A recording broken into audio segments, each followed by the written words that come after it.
right. All right. Share screen. Good morning, everyone. All right. So, Carly, thank you for being here. I would want to share this with you because I think it's really kind of fun. Getting what you want is. So, what do you think? Getting what you want is in real estate. There's a lot of things. I hope that everybody in the beginning of the year is looking and has gone through a lot of your goals and got all your goals all set. But getting what you want, is it simple or is it hard? And It's sometimes very hard. it's really hard. Like, Hey, can I just say real quick, please. your Zoom link is not on the calendar like it normally is. Did you know Yes. that? Okay, good. All right, Yeah, we thank you. just Bye. discovered that. Carly saw that as well. So thank you. We just sent Jody an email Thank you. to get Good. that Okay. out. So thank you. We'll switch. Technically, the weird part is on one of my Zoom links, I used to go to my Zoom and just go to past meetings and click on it, and that's disappeared. So now I kind of go into Zoom and I go into my calendar, and so I can get it through the back way. But thank you for letting me know that, and I appreciate you finding us this direction. So that'd be great. So simple. And when you think about things that if you were going to be, now think about this, you guys, I've been doing real estate for 30 years, but if you wanted to be a successful real estate agent right now, there's so much out there, so much training, so many people that could help guide you. And it's just about getting it done and finding the ways. You could go to ChatGTP and say, how, tell me ways I can be the most successful real estate agent and engaging real estate agent in the world. And it'll probably spit all that out. You want to start a business, you could probably go to Google and you could get all your education that you ever want. I really think if you guys are not on certain Instagram algorithms of real estate posts of what other people are doing, then you need to spend some time going and finding those groups. Find the groups that are Facebook groups and kind of watching and seeing and learning, because there's so much education on that. And it's like I would take some of the posts that they've done and I would recreate it into your own fashion, your own way, with your own spin on it. We're doing an amazing one in a couple of days, but it will be I won't share what it is yet, but it involves hair washing. So it'll be kind of interesting to see kind of what I do there. But fine, so you can get it. It doesn't say, it's simple, but didn't say that it was easy, because so many real estate agents, so many different companies, businesses, they fail, and because they can't get past certain things, and they have roadblocks, whatever it is. And I know that in real estate, it really feels hard sometimes. I know my daughter's, struggling, jumping in and getting started and doing things, but it's about just treating it like a business is my number one thing, about just getting in the office, being there all the time, and just saying, I'm getting in the office, I'm starting my routines, and I'm just going to call people. When I feel that I wasn't successful that day, it's because I did not make my phone calls. When I make my phone calls every single day, and it was great during the holidays, I still have lots more to do, just because there's ones I wasn't able to make during the holidays because there's just a lot of them. Now I'm doing Happy New Year calls and checking in with people. And I got a call today from somebody from Singapore that just he says we're finally moving, and it's been 3 years, and now you've been so professional, and you've been sending me all these houses, and now we're going to be here at the end of the month, and we want to finally buy a house. And so since January 1, or right after Christmas, it seems like the phones have just been like kind of crazy and people have been calling. So I'm hoping that is going to be a sample of what the new year is going to be, where people are wanting to move forward on that. People always say, it's like, Carly, how are you? And she's going to always say, I'm fine. Are we truly fine? Have we convinced ourselves that we are fine but not having it? So if you say, I'm fine with 5 escrows, I'm fine with 1 escrow, I'm fine with 20, I'm fine with 30. It's like sometimes we put a big goal in mind here, being in January. We say, look, I want to close so many houses this year, so many properties. And then about June, July, you're going to probably think, well, okay, maybe I'm just fine with where I'm at. And so the word fine sometimes isn't a good word to be, because you want to be exceptional is what you want to be. So what's the first decision you make this morning? It's basically, do I want to get up?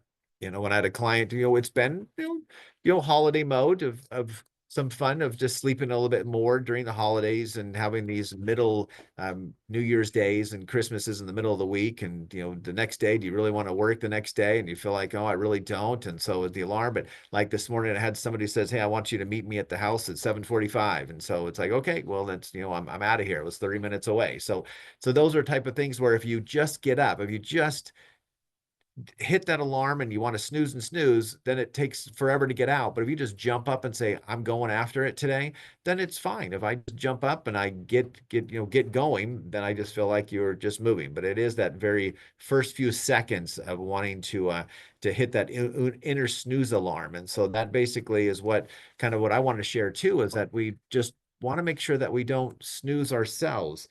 Where did I write that down this morning? I rate this. I was listening to a podcast this morning, and it says we need to have the skills to pay the bills. I'm all, there you go, skills to pay the bills. So I kind of thought that I would start utilizing that. I like that because it's about us, of getting it done. Because the fact is that you're never going to feel like it. We never feel like getting out of bed. We never feel like sometimes getting out of a hot shower. We just want to stay longer. But you're never going to feel like it. So you just need to go and activate that energy and activation and just jump and just start. So here we are, a fresh new year. My last post of the year was just we have this opportunity and it's a beautiful thing every year. Now, I would argue a little bit that I would think that we need to like start fresh every week. We need to start fresh all the way every day. We need to start fresh every month. So just because that on the second week of January, when everybody's got that's when most people actually quit their New Year's resolutions is in 2 weeks in January. That's why I think it's important to set goals like in February 1st, set goals in March, and then have these goal sessions to make sure that you are continually making where you want to be during the year, and don't get halfway through the year and say, wow, I'm really behind, because you really need to be focused weekly. And where that comes down to is the phone calls and the people that you are talking to every single day will then start escalating and just snowballing, where you're getting people like I got this morning from somebody who I met a long time ago is all of a sudden saying, hey, it's time now. I did a listing yesterday. We already took a listing yesterday, our first one of the year, and it was somebody that we've been working for a little while. There's another guy, the Heller's family, that it's been 3 years that we've been working, and he called me yesterday and says it's time. So I mean, there are people just, but these are things I did a long time ago and phone calls that you continue to make. So it's important to do that because it's simple. Force yourself out of your head, past your feelings, whether it's diet, whether it's sales prospecting, exercise. People, I don't know what it is. People just don't like to pick up phones and call people. I actually like it. I like when actually salespeople call me because then I have really a fun time with them. So Sure. Teresa got a call the other day when we were together, and it was some debt consolidation thing. And then I jumped, and then he's going on and on and on. And then I jump on the phone and go, well, I'm Teresa's father. Who is this? And so it was really hilarious. And we had fun for like good 6 minutes, didn't we? But it was fun. So because, and then they're only doing their job. They're wanting to talk to people, and that's what we need to do. So, and there's a script that I'll see if I can actually share with you guys in just a moment. And I'll put it in my drive. And so those who don't, I think I have my drive right. Nope, I don't have that. So I will find that. It's going to probably coming up soon. But there's a script that I just found this morning that I really, really liked on this podcast that I was listening to on the car. But we have 33 milliseconds to decide. That's how it takes to, your impulse or to change a facial expression. It's 33 milliseconds to be either sad, happy, laughing, whatever it might be. But we have an impulse. If you have an impulse to do something, you have 5 seconds to act. You guys have been there. If there's some kind of like, hey, I want to call somebody, or if I want to raise my hand in a MLS meeting and make a comment, or I'm on a Zoom meeting with our office, I want to make a comment. If that 5 seconds goes by, pretty much we've lost most of that. It just won't come back. So if you have the impulse, do it. So, the problem is we have the ideas, we just don't act on them. And so I want you guys to get up 30 minutes earlier tomorrow morning and just get things done. And I'm going to be doing a video here in the next couple of days on habits, and habits of what you're doing. And one of them is just It's getting up early. It's getting up early and having that extra time to be able to get done. Because when you get home from work, and last night I was in here till like 6:45, and it's just like, do I really want to go home and do anything else? Do I want to go home and exercise, or I just want to like lay on the couch and just veg? And so getting up early allows me to get the things that are important for me to get done and make sure they get done. So why habits? Daily actions, 40% are habits, and then the other, this one, oops, where are you? And then there are other actions. So we have our habits of 40%, then 60% of other habits. So habits are eating, eating, that's going to be a habit that we do, or just because you need to do that. I know that my habit is I need to get a Santa, go to a Habit Burger and get a burger at least once a month. I need to go in to get the Santa Barbara char burger. If you guys haven't done that with the sourdough and all the avocado, it is delicious. So that's my habit, right? But we're not really talking about habit burgers. We're talking about habits of taking the habits and changing this to where maybe it's 60% of habits and 40% of just other actions. So wherever your balance is, that's important to realize that these habits that we draw, and they take several weeks to be able to get done, but they're habits that we do to make sure that we are in the right habits. And one of the habits in real estate is prospecting. If you guys prospected 1 hour a day, if you prospected 2 hours a day, you guys would be, you would just close 30 to 40 escrows plus in a year, because talking to that many people and chatting with that many people is important, and it needs to be done. So Uh, Eric, Go on ahead. so I'm very new in real estate and in the area, so I don't have like I have my SOI, but my I can only call my SOI so often. So Sure.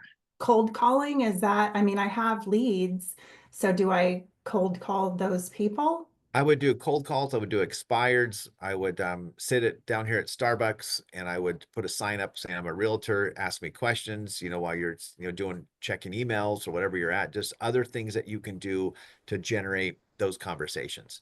And that would be going to, like you said, community events and volunteering. That we talked before we got on today about being um, able to just chat, have your badge on your shirt, and just Yeah. and chat with people about real estate. So it's just about going to just community events and chatting with people. And how are you? Well, what do you do for a living? If a lot of times we just go, what do we say? Oh, how are you? Oh, good, I'm fine. But we don't ask anything else. Says, oh, how are you? What do you do for work? And then they're going to say, well, I do this for work. And then they're going to, what would 70% of the people are going to ask you, well, what do you do for work after they tell them, well, I'm a realtor. What do you have a real estate agent, of somebody that you trust and that you would your go-to realtor? And if they say, no, I don't really want to be that, well, I'd love to be agent of choice, just kind of make that little joke, kind of like you're sticking that in there. So just, yeah, it is, one time years ago, we had it's funny, my brother comes in almost every time I'm training. So sorry. So tell him I can't speak to him at the moment. All right, he's visiting from out of town, and he did this last time.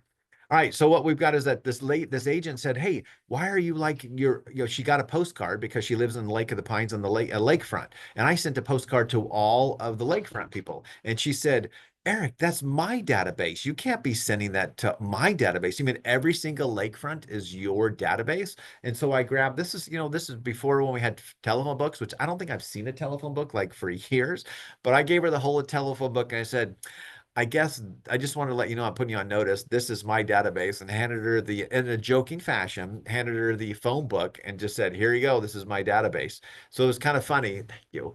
They can't control that database. You can't control the, who you are. So I would just start making phone calls. I would do your expired listings. I would go down to Rockland. I would just, expand for, this is Carly, just expand, because there's not a lot of expired or first level owners here, but just having those conversations to do that. So whatever list that you can find, any list that you can find that you can actually find, you could go through Redx or Land Voice, and you can pull up different phone numbers from people that are.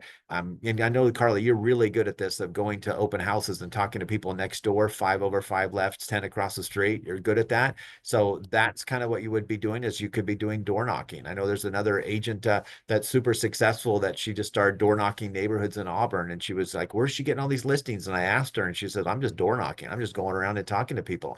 So I had kind of an inside salesperson, kind of a telemarketer person that called me months ago, and he says he's getting lists from a Red X or something. He's just going to, I see that Eric, you sold a house, at this property. I'm going to start calling around, and he would just get into these. He would get into Red X or Land Voice, suck out the telephone numbers from them, and then give them phone calls. I know it gets a little bit dicey when it comes to like, hey, what to make sure you're not doing the do not phone call. If they're on a do not call list, you can't, because they will say it's DNC and it's red, I think. So don't call those people, but just call the ones and just say, hey, just checking in with you. And like Carly, maybe you didn't sell the house, maybe I sold the house, or maybe one of our company, are in our company sold the house, and say, hey, we just sold. Okay, that could be Century 21, could be all real estate agents. We just sold a house on Lawrence Drive or on Tina Court, and just want to check in with you and to see if, I don't know if you saw that, but just checking in with you if you are interested in selling in 2025. And if they say, we're kind of considering it. And I was really blown away where this young guy that was doing these calls for me, that was texting me and giving me somebody once a week, he'd probably text me and tell me, he'd give me 2 or 3 people and say they're considering moving out of California. They're tired of the all the expense. Now you could go, Carly, could go even deeper, talk to the title company, grab a certain list of people who have lived in their house more than 20 years, people who are 65 and older. And that is the group that I feel like that's moving faster and harder right now, because they're either just retiring or they are older, where these PG&E bills and these issues with insurance are causing them to not be able to live here anymore. And so they're leaving out of state. And so you can actually pinpoint, so you can feel like you're making, instead of just calling random everyone, you can actually, pinpoint that. So that's what probably I would recommend doing, is really hitting that and saying, hey, we saw a house that sold down the street, or did you see the house we sold down the street? Chat with them a little bit about that. Are you interested in selling? No, not really, but thank you for calling. But if you were to move, where would you move to? And then they might open up, because at first, yeah, I'm fine, I'm not moving. You get past that, and the script would be, well, if you were to think about moving, Carly, where would you think you'd want to move to? Would you stay in state or out of state? Oh, well, then they'll go into all the why they want to move, because they don't like blah blah blah blah. And they says, wow, it sounds like that maybe you kind of want to move faster than you think. So do you mind if I reach back out to you in maybe 3 months and check back in with you? Oh yeah, please. Yeah, please. You're right, I probably would like to. I am considering this. So break through the ice, get a date, reschedule them, and move forward. Now, sometimes those sites don't have the right phone number, and so you call them. Oh, there's no Jody here. So, oh, no worries. Well, that's interesting. I'll make the note of my notes. Have you ever considered about buying or selling a house at the moment? So just talk to whoever you want. Just don't hang up and say, if you got somebody on the line, then I would just have a conversation with them. But that's a good question. All right. So, but get in the habit. Get in the habit of just calling people. Okay. Key habits, top producing agents there on that. But agents who spend an hour a day on prospecting earn 49% more than those who don't, was the National Association of Realtors.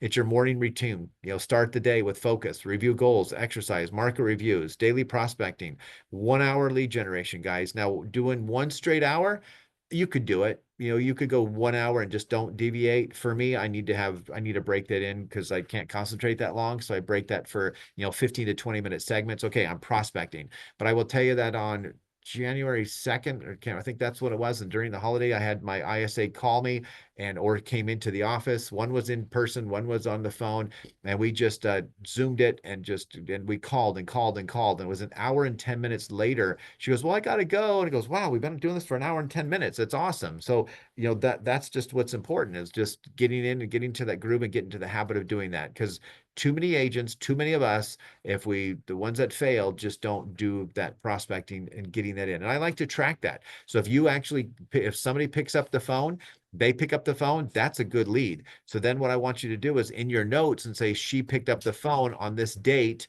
and they're thinking about blah, blah, blah. They're thinking about this, they're thinking about that. So when you call them back, You just go, hey, this is Carly. This is, Eric Hatcher calling, and just hope all is well. As promised, I'm just reaching out. I know we spoke about 2 months ago about your home, and you're thinking maybe possibly considering selling, or is it getting closer, or what's your timeline look like? And they go, oh, well, thanks so much. And then they'll go, who is this again? You go, this is Eric Hatch. Oh, okay, good. But if they all of a sudden call you, there's a guy named Richard that I've spoken to for 2 years or 2 years now, and he's got a triplex that I really want. And if I call, hey, this is Eric Hatch, and Richard will go, oh, hey, Eric, how are you? So now he is recognizing my voice because I'm calling all the time. And what's going to happen when he actually goes to sell his house?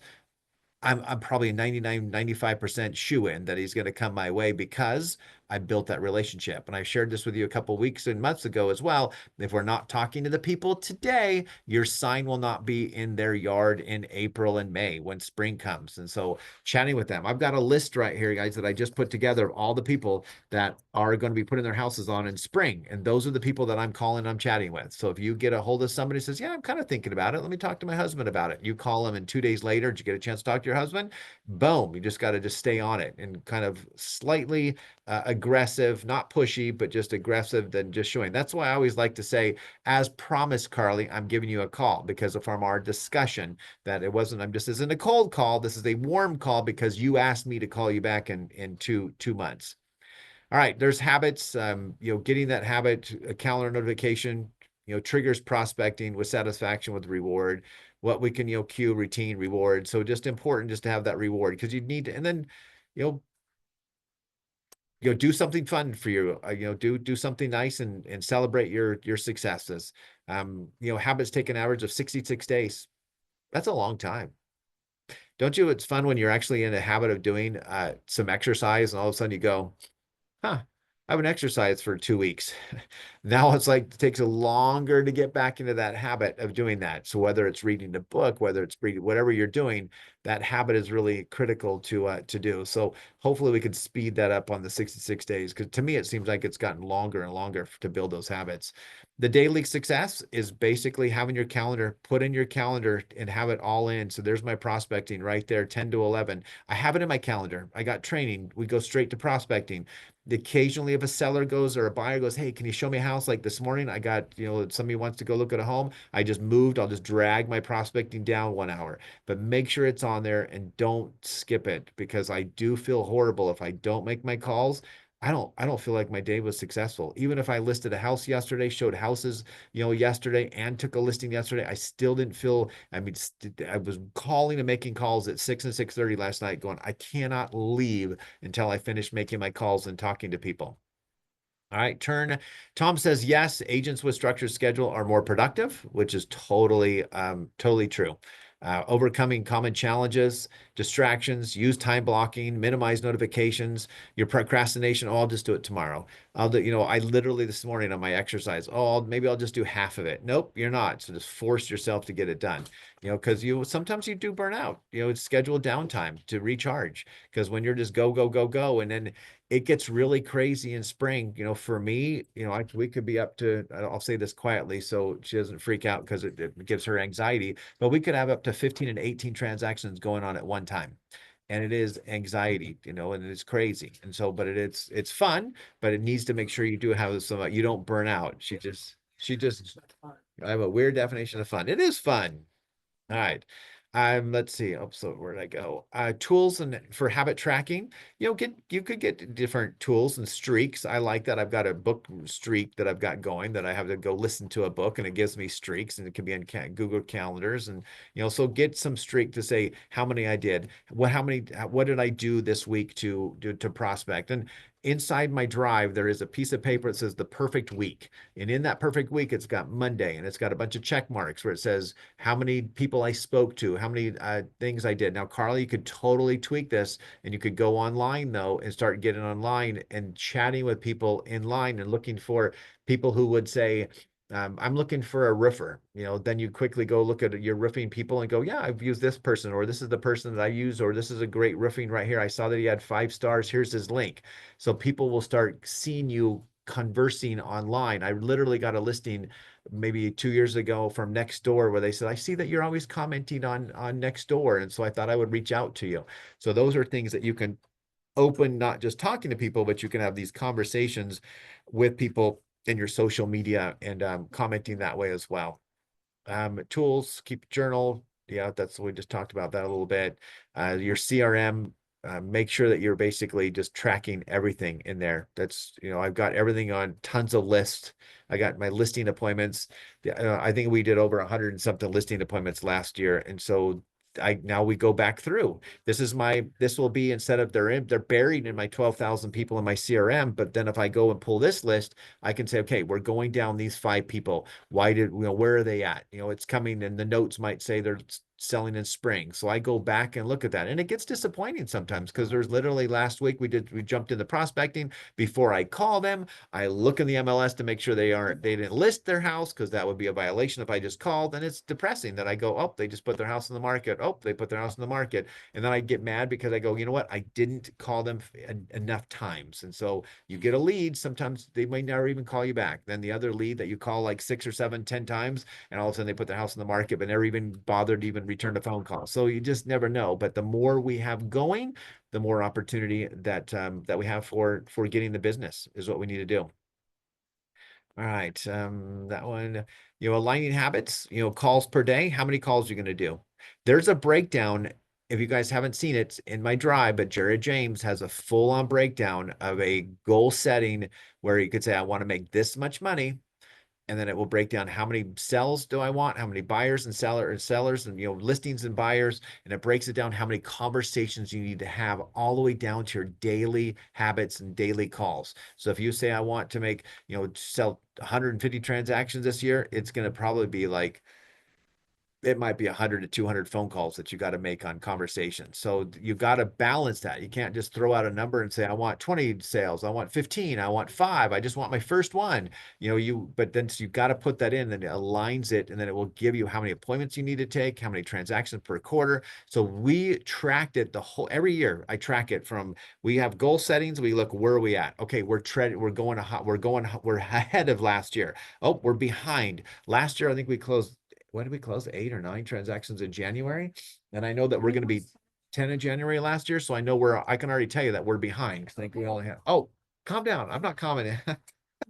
So we are, so I know that we are, I need to jump on that. I did get a 17-day offer the other day. We're hoping that that goes through, because you never know, you never know how fast that you can get. But those are things that I do. If I waited till January and got to the end of January and went, wow, we're actually, trending, behind last year. I like to look at it on a weekly basis of where we're at and get the numbers so we can make that happen. So aligning habits, daily habits of 2025, 5 new listings this quarter, review progress weekly, and adjust as you need. So basically, takeaways: habits create consistency, which drives start small, focus on the habit at a time, and track and refine and celebrate progress. Okay. And that's important. There's my drive right there. So take a picture of that. And that actually has everything from my listing presentations to we did a new marketing one actually this week. I should probably add that in there, because I did my new market video. So everything that you're doing for 2025, make sure, and I know Carly being kind of new up in this direction area, make sure all of your social media stuff, make sure all of your realtor.com, your Zillow, you have all that information. I literally had a tenant that came in here last night at 6:30 and paid rent. And I go, oh, this is a little late for you to be coming in. Well, I saw that you online that you were still open. And I thought, oh, well, that's kind of on a phone call. I may not be open in my office hours here with the door that's open, but I do take phone calls all the way till 8 or 9 at night is what my Google business says. So make sure your Google business is all set too. And that's probably something that we'll probably do in the next couple of weeks, as far as getting more reviews. I do want to share any questions on that, because I do want to share on January. It will make sure you tell Jody that the 17th we don't have class on the 17th. So we'll have a class every week, every Friday this week, except the 17th. All right. So any questions you guys have on that? Any thoughts, any additions that you see that you guys are doing that can generate and be helpful to generate more leads?